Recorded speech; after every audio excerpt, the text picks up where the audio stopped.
আবার হেলিকপ্টারে করে যে লাশ নিছে এগুলোর হিসাব কই? এগুলোর হিসাব তো তারা দিতেছে না। লাশটা কই করছে? লাশ কি তারা পানিতে ফেলাই দিছে, নাকি আগুনে পোড়াই দিছে, নাকি রাস্তায় পচার জন্য ছেড়ে দিছে? তারা তো এগুলো কোনো কিছু আমাদের বলতেছে না। আমরা কিছু বলতে গেলে ওইদিকে তারা আরো চড়াও হয়ে যেতেছে, কিন্তু ঠিক না। জি, আমাদের ছেলেরা আপনারা ব্যাগে করে করে লাশ দিছে। পরবর্তীতে যখন এগুলো অনেক ভাইরাল হয়ে যেতেছে, সবাই ভিডিও করতেছে, তখন এরা হিংস্র হয়ে যাচ্ছে আমাদের উপর। এমন ভাবে তারা এটা লুকানোর চেষ্টা করতেছে যে আমরা কোনো সন্ত্রাসী, আমাদের লাশ আসলে বড় কোনো ক্ষতি হবে। এর পিছনে অবশ্যই কোনো রাজনৈতিক চাল আছে, নাহলে থেকে হওয়ার কথা না। ছোট ছোট বাচ্চারা যাদের বয়স আপনার 15 বছরের নিচে, তারা মারা গেছে, বেশিরভাগ বাচ্চারা ক্লাস 3-তে পড়ে। তাহলে এগুলোর লাশ এগুলো জবাব দিতে হবে না সেনাবাহিনীর? কালকেরা বিমান বাহিনীর এই হলো, একটা তো এয়ারফোর্স ছিল না, আপনার বেশিরভাগ সেনাবাহিনী ছিল। আমাদের কলেজ কেয়ারে পুরো সেনাবাহিনী দখল করে নিছে।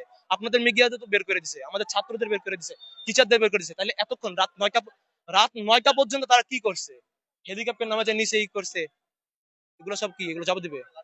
জি অবশ্যই। আমার আমার ক্লোজ বন্ধুরা দিচ্ছে, এখানে দিছে। তারা এখন এখানে আসে নাই, আবার সামনে মনে হয় না তারা আর আসবে। কারণ তাদের চেহারা সেনাবাহিনী দেখছে। কালকেরা তাদেরকে ক্যাম্পে নিয়ে যাওয়ার জন্য, ধরার জন্য লাগছিল। আমাদের স্যাররা তাদের লুকায় গোপনে পার করাই দিছে। আনুমানিক আপনার ওইখানে তো বললাম আপনার 80 থেকে 90 জন গেছে। গ্রুপে জানানো হয়েছে আপনার স্টাফ সহ, টিচার সহ 120 থেকে 130 জন মারা গেছে অলরেডি। আরো যারা ক্লাসে ছিল তাদের তো দেওয়া হয় নাই। যেমন আমাদের হোস্টেল থেকে আমাদের একটা তথ্য বের হয়েছিল।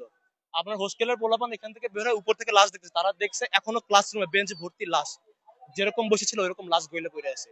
এই ভিডিও করতে দেয় নাই, এমনকি ওইখান থেকে আমাদের সরাই দেওয়া হয়েছে। আমাদেরকে বলা হয়েছে যে ওইখান থেকে আমাদের ভালোর জন্য সরে যেতে, নাহলে তারা তাদের মতন অ্যাকশন নেবে, কঠোর অ্যাকশন নিতে বাধ্য হবে। এখন কিছুই নাই, তারা তো রাত্রের মধ্যে সব ছড়াই দিছে। 9টা পর্যন্ত ভিতরে কেউ যেতে পারে না, পুরো সেনাবাহিনীর দখলে ছিল। রাত 2টা 1টার দিকে এখান থেকে অ্যাম্বুলেন্স যায়, কই গেল সবকিছু?